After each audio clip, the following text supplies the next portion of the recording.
Hi guys, Mertz here, and today magre-review tayo ng disposable vape. So ito yung ire-review natin, Flava Oxbar Black, and yung napili kong battery color is magenta and Skittles tong pod. So yun yung box niya. Meron din siyang scratch QR sa likod para ma-prove mo yung authenticity niya. Mamaya isa-scratch natin yan. So yung battery and pod is magkahiwalay, and ito siya out of the box. Yan, parehas siyang sealed. So wag kayong bibili ng hindi sealed, or ibalik nyo kapag hindi sealed. Buksan natin tong battery muna. Ito yung battery. Ito yung libreng lanyard. So yan, makulay talaga pag Flava. Makulay siya. Tapos dito mo ilalagay yung lanyard sa gilid. Lagay muna natin to. So gusto ko nilalagyan ng lanyard yung mga vape ko. Tapos iikot ko siya. Yan. Para mas mag-grip ko siya. Kasi medyo malaking kamay ko eh. And feeling ko laging malalaglag. Kaya yan, gusto ko may lanyard. Tapos ito yung pod. Ito yung pod. Yan. May silicone sa tip. And merong, yan, kailangan mo tong ipil para magka-contact yung battery dito sa pod. Either way naman to, papasok yan. So, pag ganyan, and kahit pag pabaliktad. So, kita naman dito sa, yan, pareha sila ng kulay. Magkabila. So, pareha siyang papasok. So, ito yung itsura niya pag nabuo na. Angas. Meron siyang plastic cover na medyo makapal din. Actually, makapal talaga siya. Tapos kung curious kayo kung umaalog, hindi siya umaalog. Sobrang fit niya. Ang ganda ng pagkaka-fit. And kung malalaglag, yan. Siyempre, hindi mo naman to gaganituhin. Pero, yan. Hindi siya malalaglag. Okay. Puff natin. Ito ay Skittles. Parang halo-halo siya ng mga Skittles na flavor. So, masarap siya. And hindi siya super menthol. So, guys, i-bridge natin.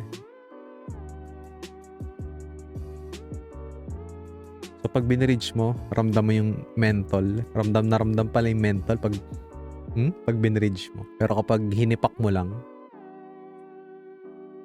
hindi siya masyadong ramdam. So, compare natin siya dito sa Nevox. Ano to? Peach Ice. So, ito sobrang mentholated. Kumpara dito. Yan, lasa mo agad yung menthol. And pag binridge ko to, medyo nasasaktan na yung ilong ko. Kasi sobrang mentholated nga niya. Pero lasang-lasa mo din yung peach kapag hinipak. Ay guys, meron pa palang ipipil na isa dito sa battery. So, yan, ipipil nyo para nandito yung charge port. Na nandito rin pala yung airflow. Kaya pala wala akong mahipak masyado. Doon may airflow. Oo nga, doon nga. So, parang halo-halo siyang Skittles. Sarap. Tapos, compare din natin siya sa Black Elite. Ito cola naman. So, ito, nasa gitna siya nung menthol. So, ito yung pinaka-mentholated. Ito nasa gitna. Tapos ito, hindi masyado. Pero in terms of flavor, guys, ito yung number 1. Tapos ito, number 2. Yung Nevox. And last yung Elite. Hindi ko sinasabing matabang yung Black Elite, pero compared dito sa dalawa, medyo mas matabang siya. Ang maganda dito is lasan-lasa mo yung Skittles talaga. Ito guys, size comparison sa Black Elite. So, Flava Oxbar, Black Elite. So, mas malaki siya. And mas malaki din siya dito sa Nevox. So, ito parang laruan. Yan, ganyan ko siya hipakin. Nakaganyan ako. Hindi ko siya magano. So, naglalaho siya sa kamay ko. So, ito medyo malaki ng konti. So, mas malaki siya ng konti. So, mas magigrip ko siya. And yung mouthpiece is mas malaki din kumpara dun sa Black Elite and Nevox. So, mas sakto siya sa bibig. So, yun guys. Ayan. Nandito yung LED indicator. So, yun. Nasarap. And last advice pala kapag i-charge nyo. I mean, i-charge nyo pala lagi yung para do sa battery health yun. Kasi reusable yung battery niya. So next bilhin nyo is yung flavor na lang, yung pod na lang. So 250 tong battery. And pag iningatan nyo, magagamit nyo na matagal.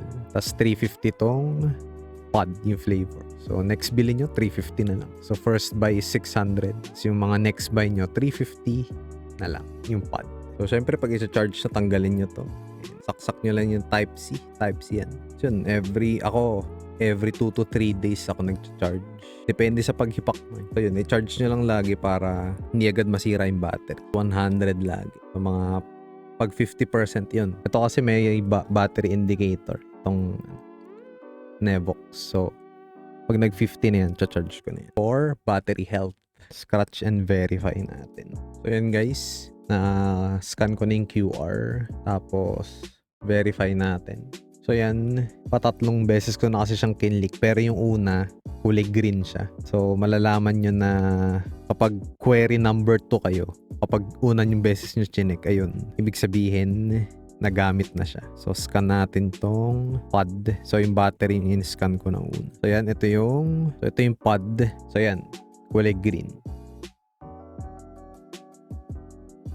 So nakalagay is, thank you for using Oxbar Product Verification System. Queries 1, the first inquiry date. So ngayon yan, 4 AM. The security code you are looking for is a genuine product. Please feel free to use it. Okay. So ayun, kulay green nga siya. And kapag verify mo ulit, magiging pula na siya. Ayan. So dapat yung una nyong scan inquiry is green. And dapat kayo yung query number 1. And ayun guys. Yun yung review natin. So, masarap talaga siya. Masarap talaga yung flavor. Isang lasa yung Skittles. And that's it guys. Ayun yung ating review ng ating unang produkto sa Bake and Vape. Nakakasimula lang namin ng kapatid ko. Ayan. Ito ulit yung box. Magenta yung battery ko. And Skittles yung napili kong flavor. So yun guys. Salamat sa lahat ng nanood. See you guys on the next one. Peace!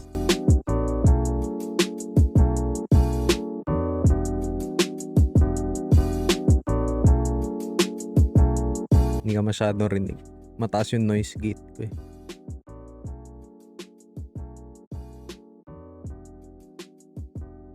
Diba hindi siya masyadong mentholated.